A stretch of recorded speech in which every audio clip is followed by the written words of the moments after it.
Good morning.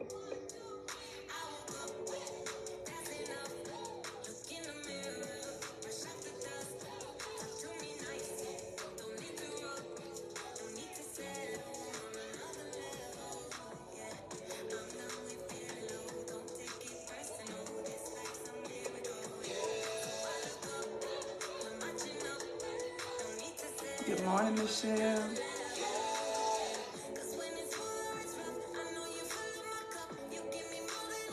Who's walking in wisdom this morning? I am. Good morning. Wake up, it's a new day. Sunshine on your face. Wake up, it's a new day. Good morning, Ty. I'm going feeling low, don't take it personal. This life's for me.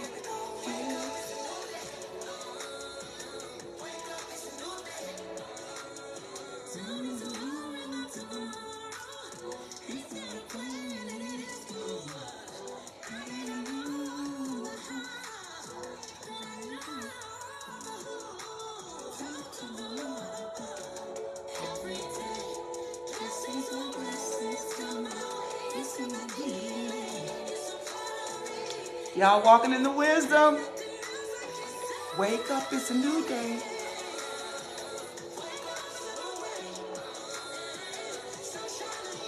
Y'all, we gotta change it up sometimes. It's still gospel music, still Christian music. Sometimes you need something to keep you moving, get you going in the morning.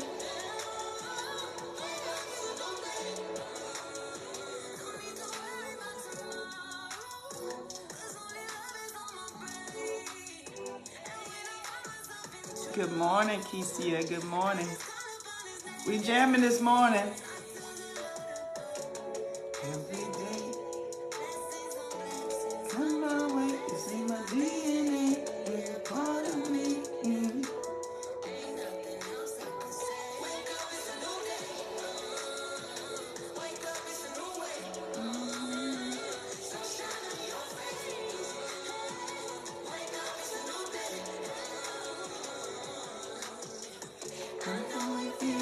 Don't take it personal, this life's a miracle.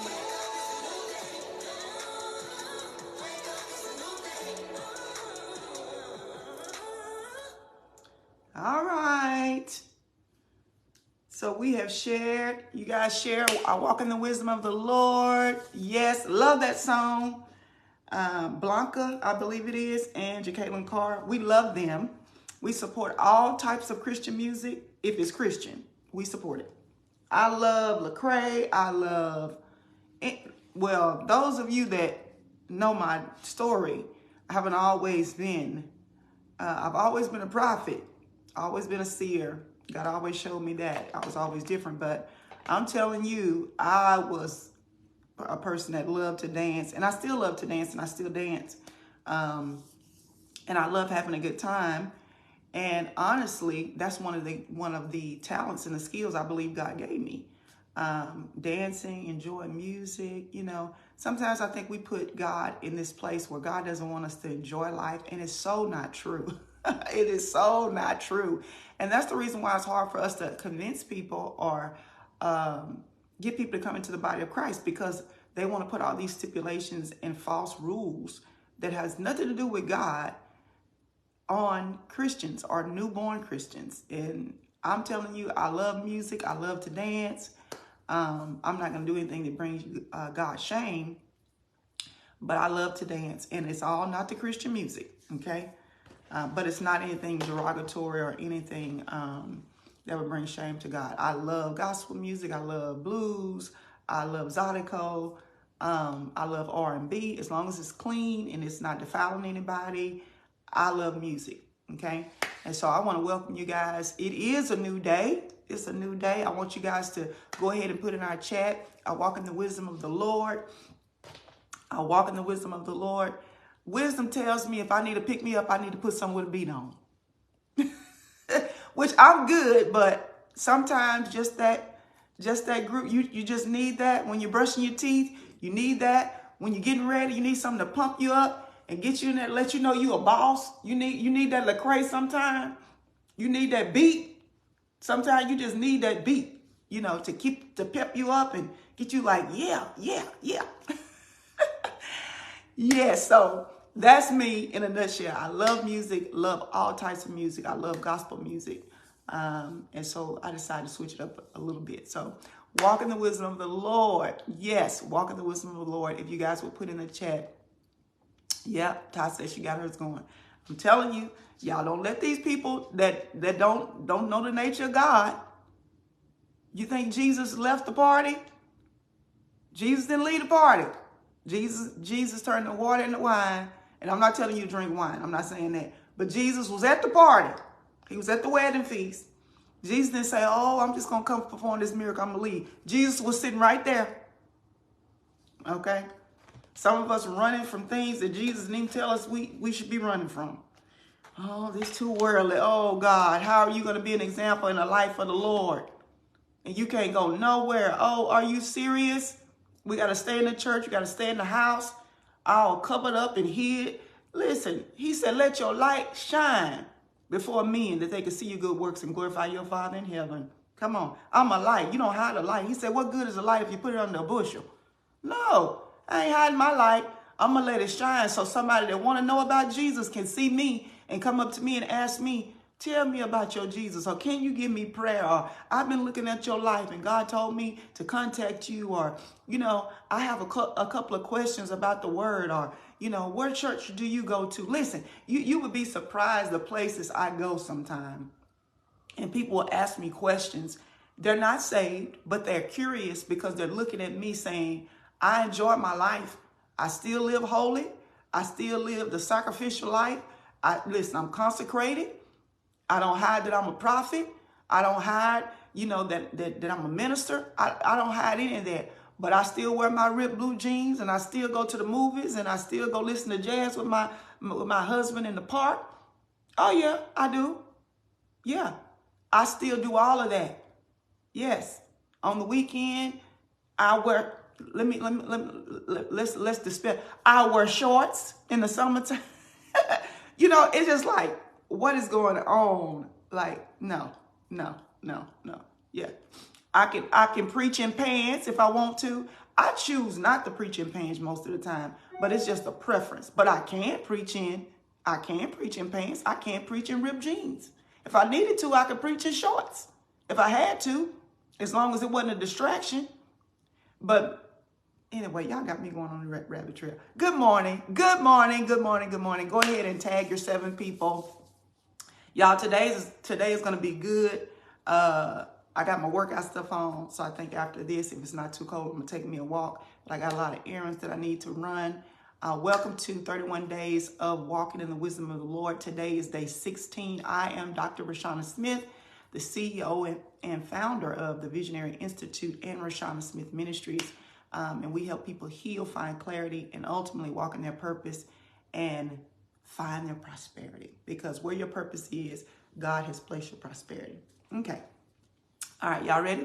So go ahead and tag your 7 people. And good morning, Ty. Good morning, good morning, good morning. The other Ty. We got 2 ties on. Michelle, we got Yumiki. Welcome, welcome, welcome. Okay, today we're going to talk about friendships.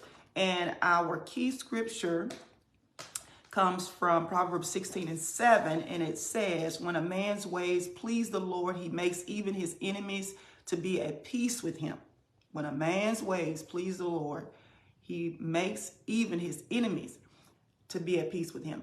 And so today we're going to talk about, and I want you guys in your private time, of course, don't just read this one key scripture, but I want you to go back and read the entire book of Proverbs. It's only 33 verses. It won't take you but 10 or 15 minutes to read it, and then you can take notes during the day. I promise you it's going to bless you. I promise you it's going to bless you. Those of you that have not shared and you want to share, because sharing is a way for you to support my ministry. If you want to share and tag, thank you so much. Go ahead and share and tag. And for those of you that are new to the broadcast, put a 1 in the comments so that we can reach out to you and thank you for joining us. And we always like to welcome people that are new to the broadcast. And if you're watching the replay, please put replay in the comments so that we'll know you're watching the replay. Okay, good morning, good morning, good morning. Okay, today we're talking about friendships. First of all, I want to talk about two things. When I talk about friendships, I'm going to ask you guys a question. First, put in your affirmation, I walk in the wisdom of the Lord. But I want you guys to be honest and answer this question. Do you have a problem with courageous conversations? Do you have a problem having courageous conversations with your friends? Do you have a problem admitting that there's a underlying current in your friendship sometime? Is that the case? All right. I want y'all to say yes or no. Put it in the comments. Do you have a problem having courageous conversations with your friends? And what a courageous conversation is, and this is actually not my term, I actually heard Pastor Ricky, which is one of Bishop Brunner's friends. He was preaching at Word of Faith several years ago. And you know how you hear something and you adopt it because you know it was so powerful when he explained it. He basically talked about conversations that nobody wants to have, and it takes courage to break that boundary down and have the conversation because it needs to be had. Whether it's about mental health, whether it's about offense, whether it's about how you're feeling, whether it's about the boundaries that people have crossed. Do you have a problem or do you struggle with having courageous conversations? And so I want you to put yes or no in the comments, because I think when we do struggle with courageous conversations, that's going to present a problem if you want to have an intimate relationship with them. In other words, a lot of times when we have friendships, many of them may be on the surface, but when you start having intimate relationships with people where people know your personal business, they come to your house, they spend time with your family, you go on vacation together. Those are friendships that you should be able to have conversations, courageous conversations with people. If you don't, I believe, now this is just me, and y'all know I'm blunt, so don't throw the phone. I believe that when you invite people to your home, you call people your friends, they know your children, they spend time with your children, they celebrate with you on your birthdays, and you spend regular time with them, you should be able to tell them the truth. Even if they don't like it, and you should not fall out. You should not have a point in the relationship where you can't be friends because someone told you something that you didn't want to hear, but it was the truth, or it was their perspective because they've been around you or friends with you. Many times we don't even see what we're operating in, but other people can see it. And if you're my friend and you can celebrate with me and you can tell me what I want to hear and tell me I'm good and I'm doing my thing and I'm a big deal, why can't you have a conversation with me about what you think I need to improve on? That's a problem when you cannot share with someone your truth that you see about them, because I want you to tell me the truth about me. Okay. And so today we're going to talk about friendships in twofold. Okay. Friendships that may not be as healthy, and then friendships that are divine. Okay. And I want all of you that are watching this live, I want you to put, God, send the divine. Send the divine. Because when God sends a person in your life, they are divine. That means they're on assignment from Him. Now, just because they're divine doesn't mean that they're going to tell you what you need to hear. They may be the person that rebukes you. They may be the person that stretches you. They may be the person that shows you you're doing everything that you're doing wrong instead of everything you're doing right. Okay? That divine person is sent there to equip you for your next. Okay? And so divine is sent by God, not for where you are right now, but for where you're going. The divine always prepares you for what's next. And so before I start talking about divine relationships, I want to go over when you have a person in your life that maybe is not as healthy for you, and we call them territorial. Okay. Now let me go over this because this is actually in the book on page 63. In the wisdom nugget for day 16, it says, your friendships will speak volumes. And I believe that our friendships are a reflection of us. Okay. I believe our friendships are a reflection of us. The scripture says, how can two walk together except they be in agreement? So how am I going to walk with somebody, eat with somebody, spend time with somebody? And I'm going to tell you something. When I turned, I don't know, I was in my 40s. I'm 51 now. But when I had so many broken friendships. And I can be honest right now, those of you that I'm preaching to the choir, I had so many broken friendships that when I got to be in my 40s, I didn't really desire friendships because I'm like, can they be real? Can they compensate me? Can they help me? Because every relationship basically that I had been in, besides one long-term friendship, always ended up in some type of turmoil, okay? I believe that's because the relationship or the friendship was not based on truth.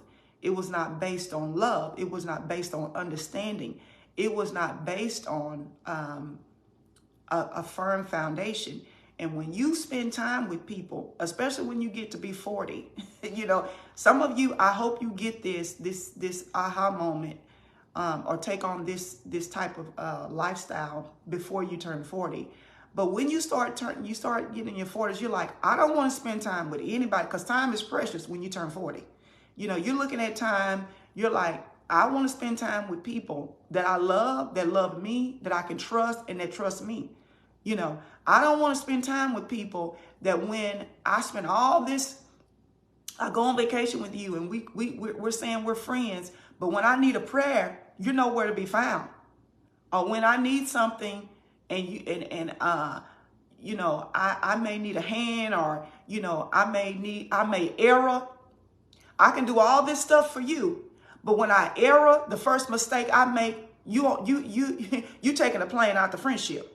You taking the first train out, right? You ghost, you gone. I step on your toe or tell you your hairstyle, now I'm exaggerating, but I tell you something you don't want to hear, and you pack up your bags and you gone. But we've been friends for decades. So you have to be careful. So when you come into those type of blows in the friendship area, you start being very, very conscious of what friendship should look like. And you start letting people know ahead of time what you expect out of a friendship, okay? And you start vetting your friendships, and you start taking it slower. There's nothing wrong with taking a friendship at a slow pace. As a matter of fact, that's the best pace to go at, slow, okay? Because when you go too fast, you lose a lot of vital things that you should have picked up. It kind of just goes over your head. And so your lifestyle speaks volumes about, your friendship speaks volumes about your lifestyle. So the key to, and I talked about winning your enemy. I believe you can win a person that was your enemy, okay? I do believe that, okay? Now, I think that it's uncommon for someone that was once your enemy, I'm talking about a real enemy, to become your friend, to where you're spending all this time and they're close to you. But I do believe that you can win your enemy. I believe that someone could misunderstand you, misjudge you, look at you in a way that, or judge you based on someone else. And then when they find out that you're not like that, on the contrary, then you can win them by showing love and being godly. I do believe that you can win your adversary. But when people have the ability to make a decision about you without you having a chance to even show them who you are, that's a red flag. And I'm not going to even give the disclaimer that this is not a negative, this is not a negative broadcast at all. I'm just giving you wisdom, because when people can allow other people to persuade them and advise them and shift them and tell them who you are and they should have known you, that's a red flag. That's a red flag. You have to be careful when people that are territorial come in your life. Now, I believe in maturity in relationships, and that we should pray that God shows us who our friends are. Even Jesus compartmentalized the people that were closest to him. He had Peter, James, and John, which were the 3. He had the 12, which were the disciples, and then he had the 70. He knew that the 70, the people that were in the 70, they wanted something different from him than the people that were in the 3. The three were trusted. They were vetted. They had walked with him. And he knew that they could see the human side of him. And those are the people he took into the Garden of Gethsemane. There are some people that just are not supposed to be that close to you. And so the 70 is needed, the 12 is needed, and the 3 is needed. But don't mix the 70 and the 3 up. Don't put a 70 in the place of a 12, and don't put a 12 in the place of a 3, or vice versa. You need to know. And it's not that people are evil. It's just God has divinely sent certain people that understand who you are, that see you and love you in spite of you being you not being perfect, right? So, I think about Peter. Peter was the closest to Jesus. And y'all, I wasn't even planning on going here. Peter was one of the closest ones to Jesus, and he denied Jesus. But when Jesus got ready to ascend to the Father, he said, go get Peter, because he knew Peter loved him. Peter had a character flaw, okay? There's a difference from somebody not loving you and having a character flaw. He panicked under pressure, okay? Jesus would cut somebody's ear off coming for Jesus. He loved Jesus, and he loved him so much that he would actually, kind of correct Jesus and bump heads with Jesus, because he's like, no, master, we're not doing that, because they're going to put you in danger. No, master. And he's like, get thee behind me, Satan. Jesus called Peter Satan. But I'm not saying that Peter Peter should be excused for denying Jesus. I'm not saying it at all. But we all need a Peter. We all need somebody that's going to ride or die for us. Can I get an amen? Everybody want that friend that say, you better bag up. We didn't call for you. Don't come over here. Especially when they have a bad intent or evil intent. We all need that. So guess what? Peter was one of the first ones that Jesus chose. Yeah. Because Peter had the closeness, and he had the history with Jesus. Say, I've been here since the beginning. Where was y'all when it was just the three of us? When it was just me and Jesus? He had that ability to say that because he had saw everything. He was one of the first disciples that Jesus chose to make a fisher of men. And so I believe we all need a Peter. I believe we all need a Peter. Oh yeah. And you would be surprised, because you're like, Peter act a fool. Yeah, Peter does act a fool. But we all need a Peter. We need somebody to stand up for us and defend us and see our hearts. Now, I'm going to tell y'all, I used to be a Peter. For all my pastors. Yeah. That I just have that mentality. When I'm in, I'm in. I don't know if y'all can understand what I'm saying. If I commit, I'm totally committed. If you my pastor, you my spiritual mom, don't look at them funny. Don't even try it. Don't even try. Because when I sit at your feet, I'm sitting at your feet for the long haul until God remove me. So I was a Peter. I was a person that people don't say nothing around. When I was Sister Sean, don't say nothing around prophetess, whatever. That's right. That's right. Don't say nothing. Don't say nothing. I'm glad you know, because you're not going to sit up here and talk about my leader. Right? So that's how Peter was. Peter and Jesus put Peter in position. He didn't say, Peter, you need to stop. Now, he said, Peter, we're not going to go resort to violence. But he needed Peter in his ministry. Yes, he did. He needed the Peters. Yeah. And we need the Peter. We need some Peters. Okay? I believe it is a true test of maturity to pray for someone who may not even realize they're praying for you. So now we're going to get back on track, y'all. So we're talking about winning your enemy. Sometimes people don't even understand who you are. They haven't even seen the true you, and they sized you up and judged you. And maybe they said, I don't like her. Okay? But I believe through maturity that we can pray for people when God put them in our spirits, even though they don't know we're praying for them. And you can win your adversary. The scripture in Proverbs 16:20 says, wisdom, he that handles a matter wisely shall find good, and whoever trusts in the Lord, happy is he. Wisdom will direct you in challenging situations and circumstances that require prayer and follow through. Sometimes we do need to go to people that have misjudged us. Okay. And then sometimes we need to sit back and just let our light shine. You know, you have to let wisdom lead you. Okay. Sometimes it takes time. Okay. Time is a big factor, you know, that God has to, you know, show you what the timing needs to be for you to approach that person. But I believe that even if you approach a person that is made you an enemy, you're not an enemy to them, but they've made you an enemy. When God tells you to pray for them, you should pray. When God tells you to reach out to them, you should reach out. When God tells you to do for them and sow a seed, you should do that as well, because you can win your enemy. And when I say win your enemy, I believe you can turn that bridge that was once burned to one that you can cross again.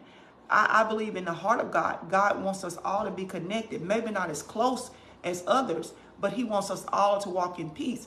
And so during my healing journey, God, as soon as I was clear about who I was, right? I was clear about who I was and who I represented. See, sometimes we don't care that we represent God in a bad way. But I knew that I was representing God. And I had a consciousness that God was saying, I can't trust you if you can't properly represent me. Like you have to have my love. My love has to flow out of you. You have to be godly.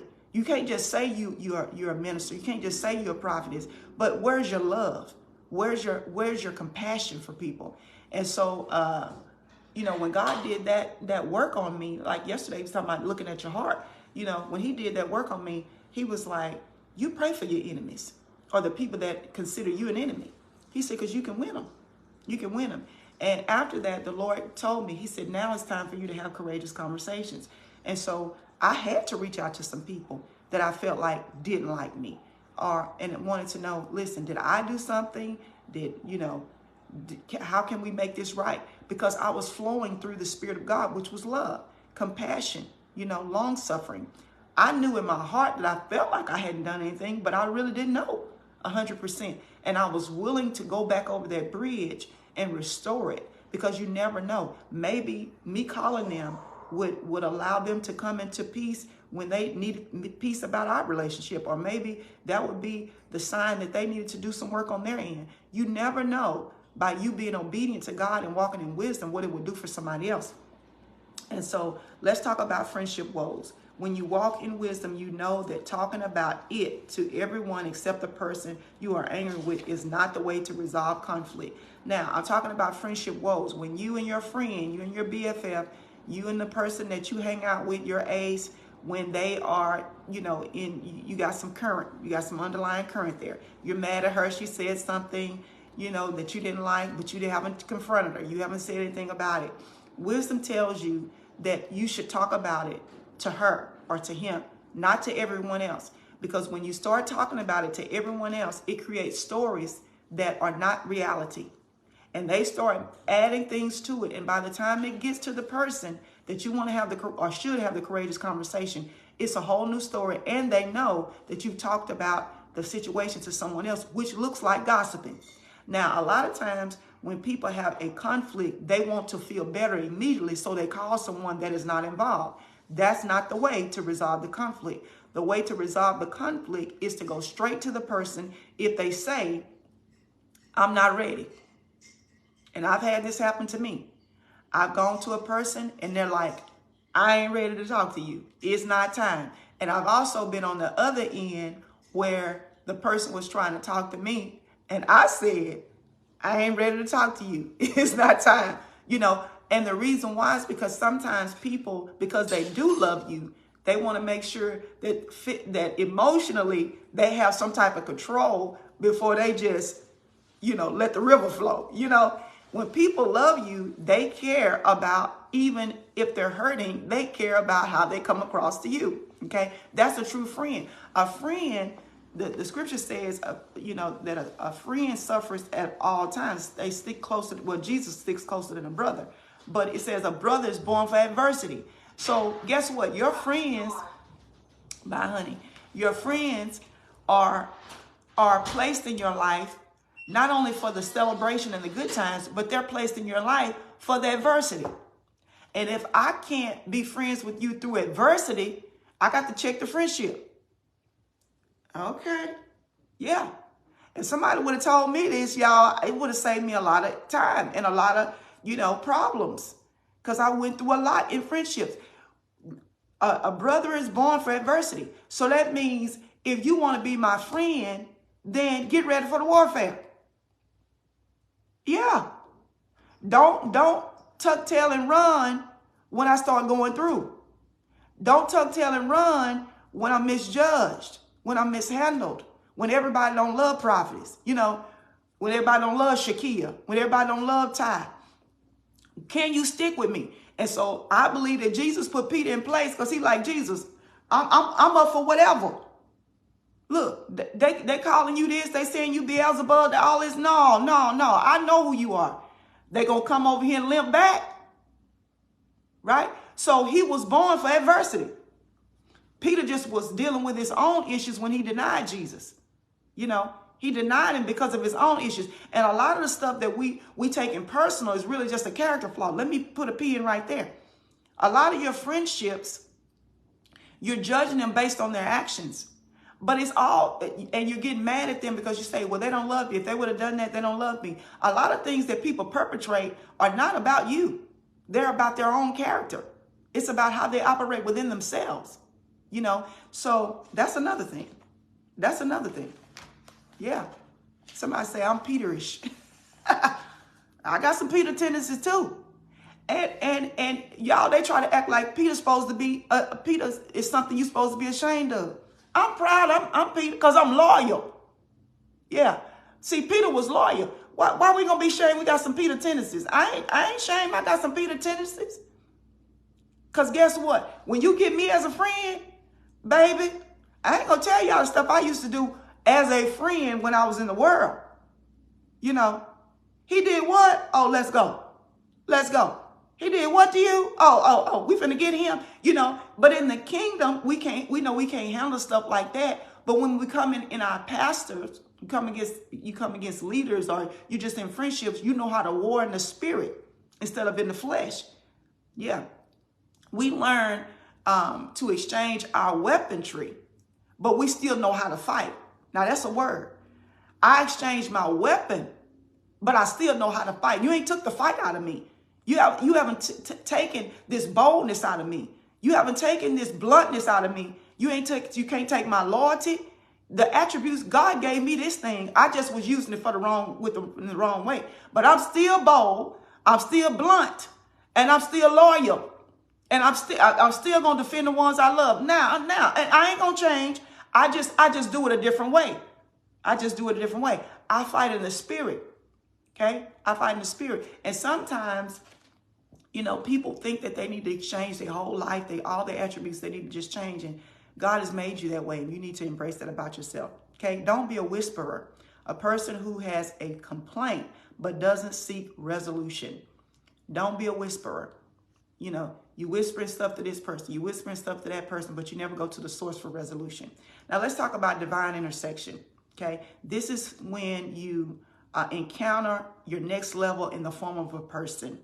Okay, your divine intersection is when you encounter your next level in the form of a person, and we call them Jonathans. Okay, we call them Jonathans. In the book, I talk about Jonathans because King David had a best friend. When he came into the palace in 1 Samuel, he met his friend. Immediately, God connected him. You know why? Because God prepared Jonathan so he could prepare David.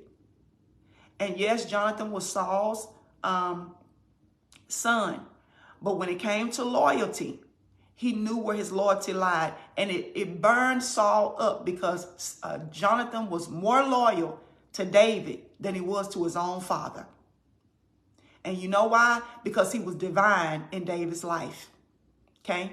And so I want you guys, and this was one of the things that the Lord really dealt with me on. He said, pray for your Jonathans. Not only pray for them, but pray that you recognize who your Jonathans are. The people that are your next level in the form of a person. These are people that God has ordainedly, strategically placed in your life to prepare you to go to your next level. So when you see a Jonathan, you're looking at your next level. When you see your Jonathan, you looking at your promotion. When you see your Jonathan, you looking at your new. When you look at your Jonathan, you looking at your next power. When you look at your Jonathan, you getting ready to be equipped. You getting ready to have new artillery, new arsenals, and new weaponry because they got it. The scripture says that when David looked at Jonathan and he looked at him and he came into the palace, the first thing he did was Jonathan gave David his sword because he didn't have one. When I tell you Jonathan's equipped you with the weaponry you need for your next, listen, it's in the word. It's in the word. They're going to prepare you for what you need for your next and equip you with the weaponry or the artillery that you need to fight a new battle. See, David was accustomed to using his slingshot and all of that for Goliath and the bear and the lion and all that, but he couldn't use them same weapons anymore. Those weapons wasn't going to work. As a matter of fact, you can see that David never picked up a slingshot again. Why? Because David, when he got to the palace, Jonathan gave him a sword. He gave him something that he could use and slay more demons. Listen. So slay more giants, more Philistines than just one at one time. He gave him something that he needed on his next. Y'all better hear me. Y'all better hear me. The person that's your Jonathan, they got your next. They are your next in the form of a person. And that's why you can't have friends that are territorial. Now let's talk about territorial, and it's in the book. When you think about a territorial person, these are people that have taken possession of a region and they want you to stay there with them. So when you try to expand, they get mad or they try to convince you that you don't need to go or you don't need to connect to the Jonathan because they evil or they see something on them for whatever reason. But in actuality, the territorial spirit or the person that's operating the territorial spirit wants to keep you in the same region that they're in because they limited to that region.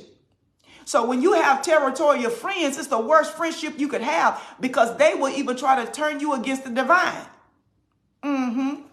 They will try to turn you against people that God has sent on assignment. Well, it's just something about her. She thinks she all that. No. It's that person's going to make you worldwide and broaden your stakes and take you to another level and going to expose you to new territory. And because they limited it to that territory, they don't want you to connect. Y'all ain't gonna like it, but it's the truth. A territorial spirit takes ownership of a region and they stay local. So people that are worldwide, watch your friends that are territorial because all they can do is take possession of local things.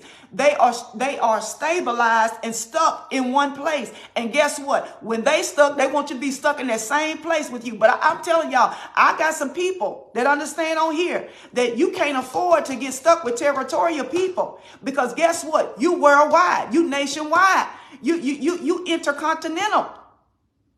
But you got territorial people that will only remain local, and they are a fish in a small pond, and they want you to stay in that pond, and they can tell you who you need to like, what you need to do, where you need to go, what you need to dress, how you need to dress, what look good to them. They want to take ownership of you.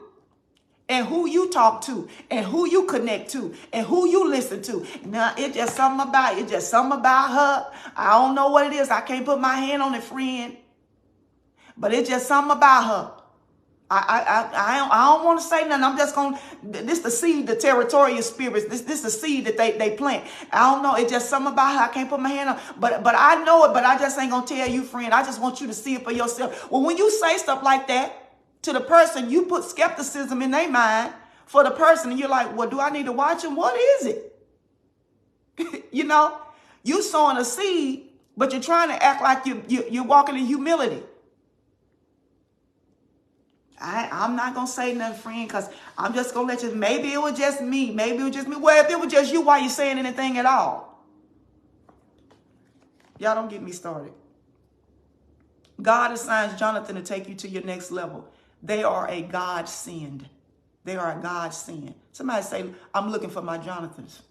I don't know about y'all, but I'm looking for my Jonathans. The scripture says that David had a lot of people that he was in charge of, but he only had one Jonathan. Oh, come on. He only had one Jonathan. Jonathan's the divine. And listen, they don't come in your life too many times.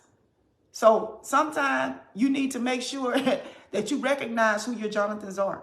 They push and they energize you. And when you are in their presence, you are inspired to do more, be more, and want more. Jonathans push us. They inspire us to be more, do more, want more. Okay? Warnings. Beware of people that are jealous of your Jonathans. Beware of the people that are jealous of your Jonathan. And you know what? I think that people are jealous of Jonathans because they don't have a Jonathan.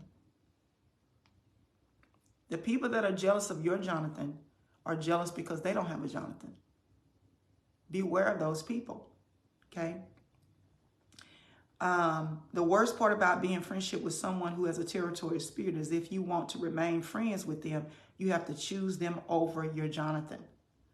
Oh, the worst part about being friends with a territorial spirit or a person that carries a territorial spirit or operates in a territorial spirit is that for you to remain friends with them, you have to choose between them and your Jonathan. So which one are you going to choose? I hope you're going to choose the Jonathan.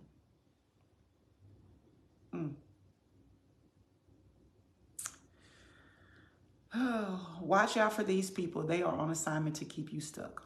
Okay, so choose your own friendships. Give yourself permission to decide how deep your connections will be based on your own opinion and not someone else's. Choose your own friendships. And I'm going to tell y'all this. Choose your friendships. And I'm going to give you a piece of advice from me. Everybody in ministry should not walk together. And everybody that preaches shouldn't be in the same circle. There are some people that you can be a colleague with, you can share the gospel with, but you just not supposed to walk with them, not closely. They can be your colleague.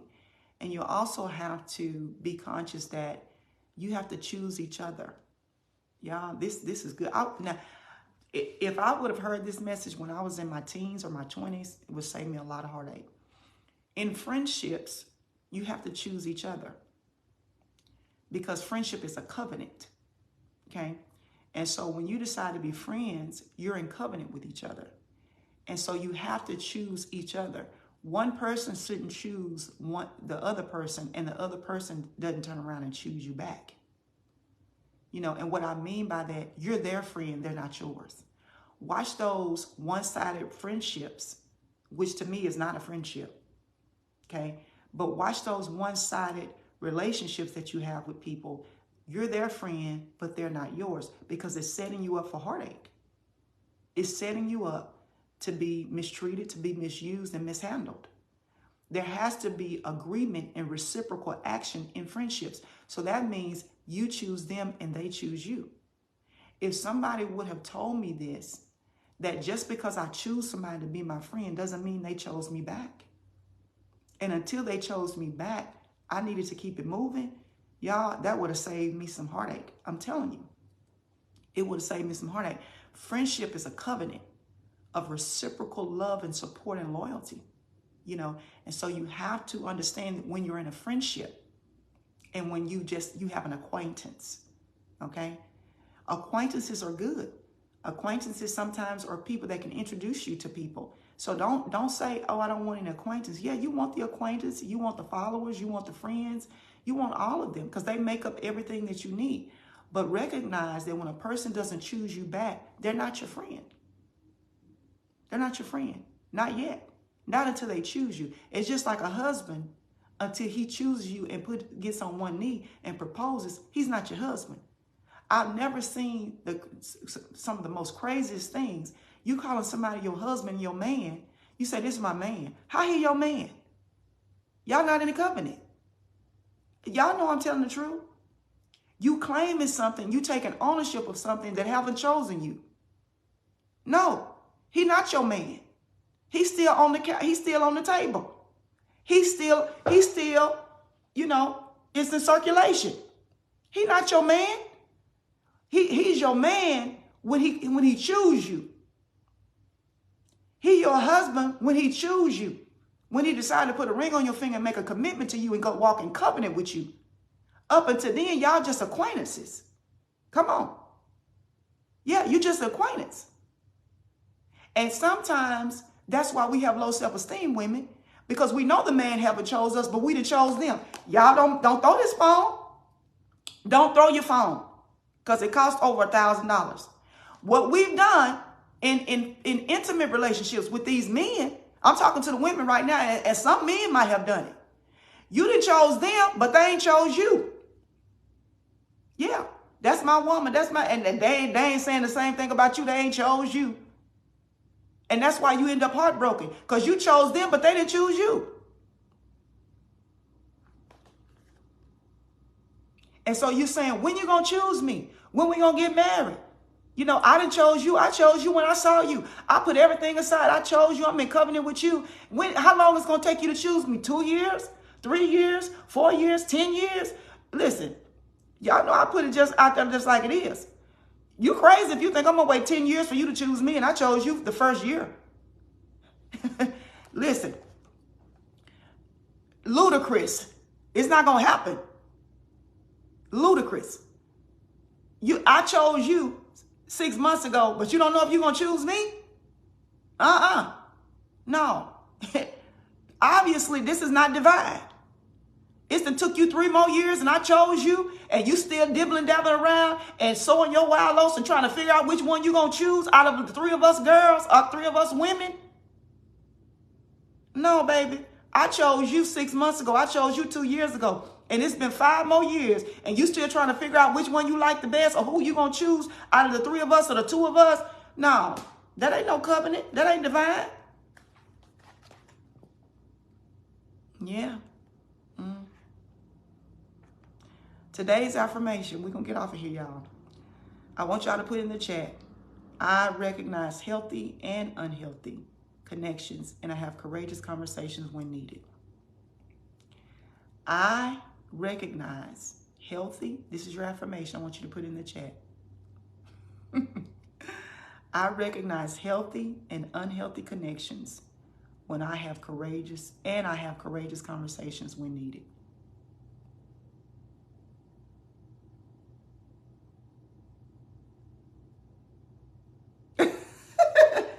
Barbara say, if you want to choose me, deuces. I'm with you. I'm with you. Think about it. Jesus chose Peter, James, and John, but they had to choose him back. Y'all, isn't that powerful?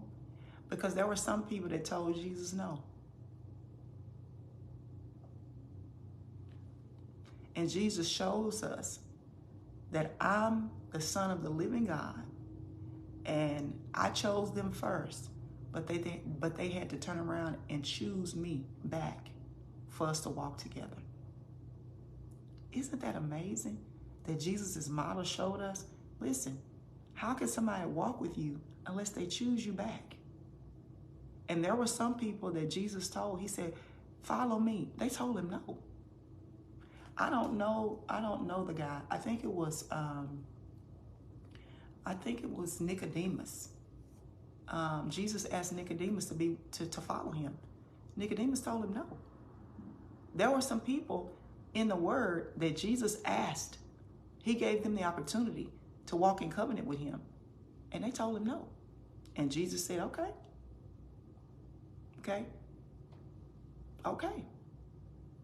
So it does show us that for us to be in covenant and for us to walk with people, they have to choose us and we have to choose them.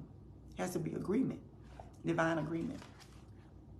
I recognize healthy and unhealthy connections, and I have courageous conversations when needed. Yes, that's good, Daphne. I recognize healthy and unhealthy connections. I want you guys to tag, if you haven't, somebody that you know need to hear this. Your children, your millennials, people that you know struggle with friendships because they're always choosing people that don't choose them back, or they're always wishing and hoping that people will feel the same about them, and they do the same in intimate relationships. They choose men and the men don't choose them, and they set themselves up to feel like a failure or unwanted or unloved. Okay, that's a recipe for brokenness when you know that you're choosing someone that doesn't choose you, that doesn't reciprocate it. Okay. I want you guys to put your takeaways in the chat. I'm going to read them.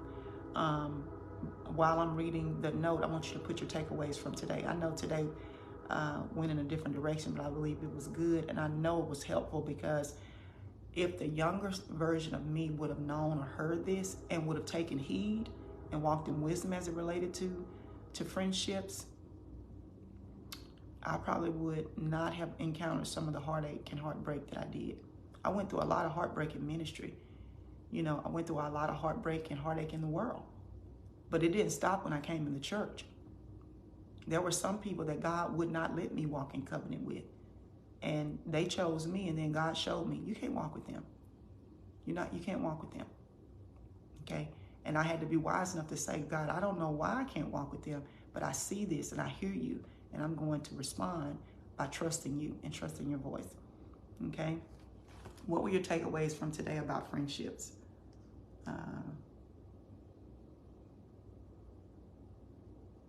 Jonathans are God sent. Yes. Yes. Stop choosing people that didn't choose you, and be able to recognize it. That's good. Yeah. Shakia said, I just learned this and I confirmed it. Wow.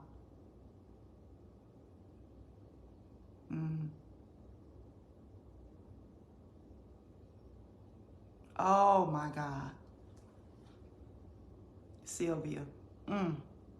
Your Jonathan will give you something you need for your next. That's good, Ty.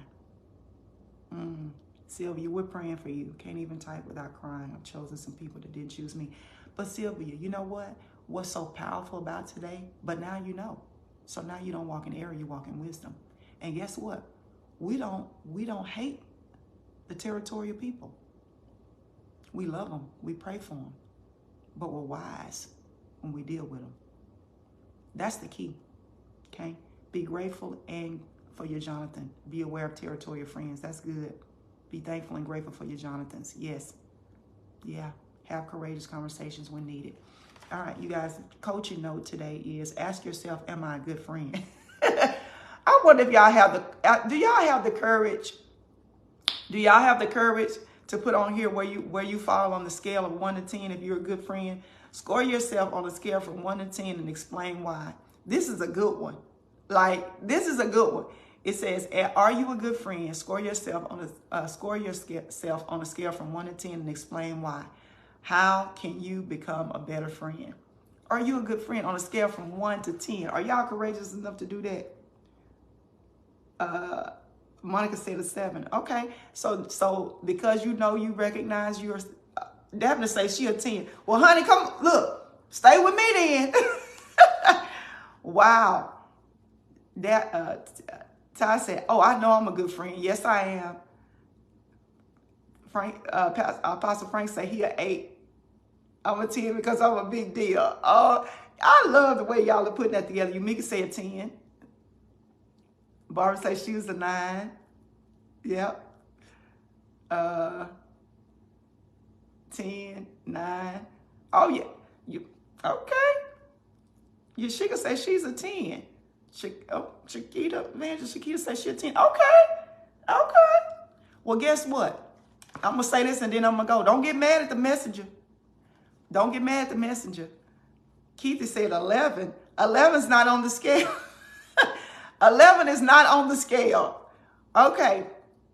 So this is what I want y'all to recognize. Since you know you're high on the scale of friendship, if you know you're high on the scale of friendship, make sure that the people that you entertain or the people that are your friends are just as high or almost as high as you. That's good. If you know you're a 10, then you expect a 10 or a 9 or at least an 8, right? You're not a 10 in the friendship and then you accept a 5. She said that part. You're not a 10 friend. She said she was an 11. So that means she's broke the scale. So if you know you're an 11, are you entertaining 2s or anything below a 5? 5 or below. You can't. You can't. You've got to learn to put them where they belong. They can be an acquaintance, and they also can be people that you pray for, or people that are in your community, that you can help. But can they be your friends if you're a 10 and somebody's saying 11, and you got friends that are 5s? You got friends that's dragging the ground. They below a 5. When you recognize that and score your friendship, so maybe those of you that are a 10, 9, 10, or 11, which 11 is not on scale again, maybe you need to write down your friendships, your friends, and see where you feel they score, to see if they're divine. Yeah. Make sure you're looking at who your friends are and where they score. So that would be another assignment. If you know you're a good friend, then score your friends on the other end. How are they scoring? Because if you're a 10 to them, they need to be close to a 10. Yeah.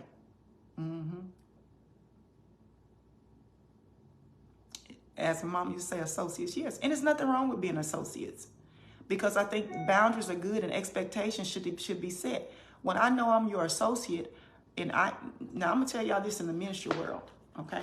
And then I'm getting off of here, because y'all know we always go over our time.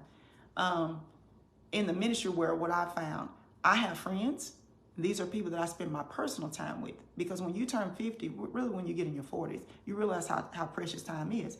And so I'm very conscious of who I spend my time with. If I can't trust you, I'm not going to brunch with you. If I can't trust you, if I feel like secretly you have some issues with me, I'm not going to go shopping with you. Because you're just feeding the territorial spirit. You feeding a spirit that's teaching you how to treat you. So when I deal with associates, I can go support them when they preach, because I believe in their ministry. Okay, I can share their things if I believe that what they're preaching is from God. I can share that, and I can support what they do, but they're not invited to my home unless it's something big. I'm talking about on a regular basis. They're not sitting with me, and I'm not pouring my heart out to them about what I'm going through. My friendships, the ones that I know I'm a 10 to, and they're a 10 back to me, these are people that I let into my personal life, and these are people that I spend my time with, that I trust, that I can share and show my human side to. And guess what? We need both of those sets of people. We need the people that are associates or colleagues that are not as close, and we also need our friendships, and we also need our Jonathans. And I want to say this before we get off. Your Jonathan may not always be your best friend. That has to be put in perspective as well. Your Jonathan may not always be your best friend. Your Jonathan may be someone that you respect and you show honor to, and that you don't even get to spend a lot of personal time with. They may be people that just equipping you for your next.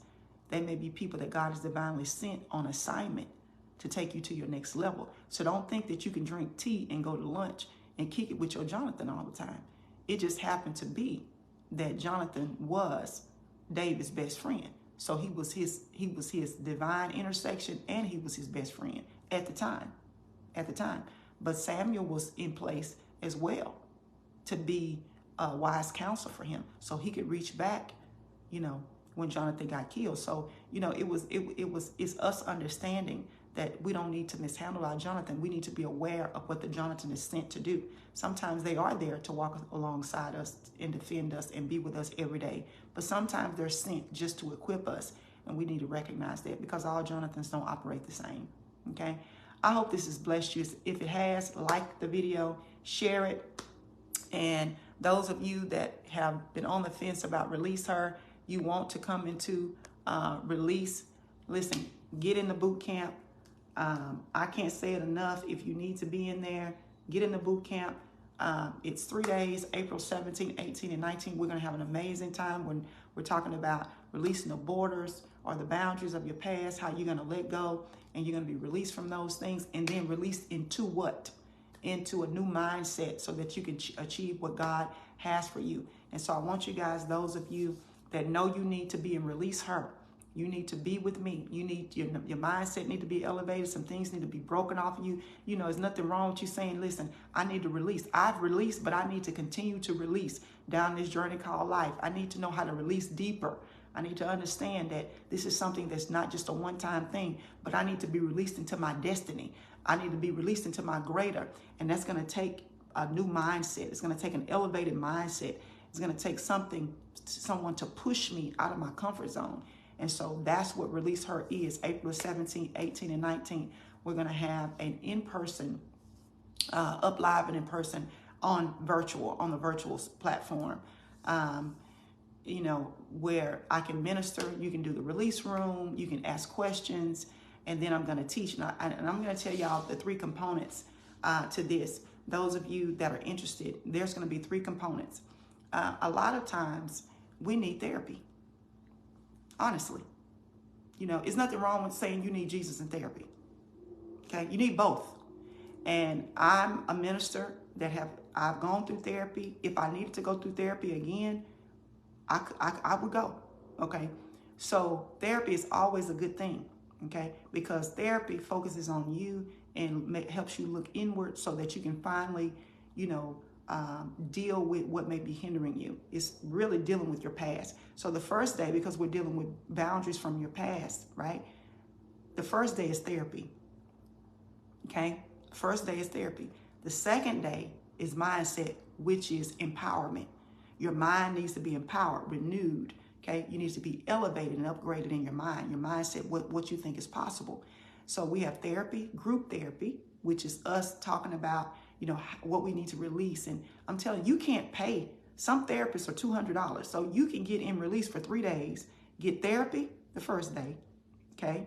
Empowerment the second day, and coaching, which are the tools so that you can move in the third day.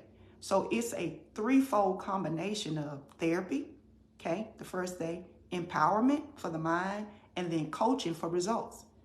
For the price that it's being advertised for right now, y'all need to jump in.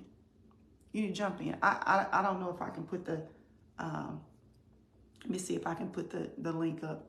I tried to put it up, and y'all, Facebook won't let me be great sometimes. Sometimes I can copy and paste, and sometimes it won't let me. It just does what it wants to do sometimes. But I want you guys to, I'm going to copy and paste it and put it in the chat for you, because I believe that we all, as women, and it is for women, need to stay resilient. Okay, we need to stay resilient. We need therapy. We need to be empowered, and we need to be coached.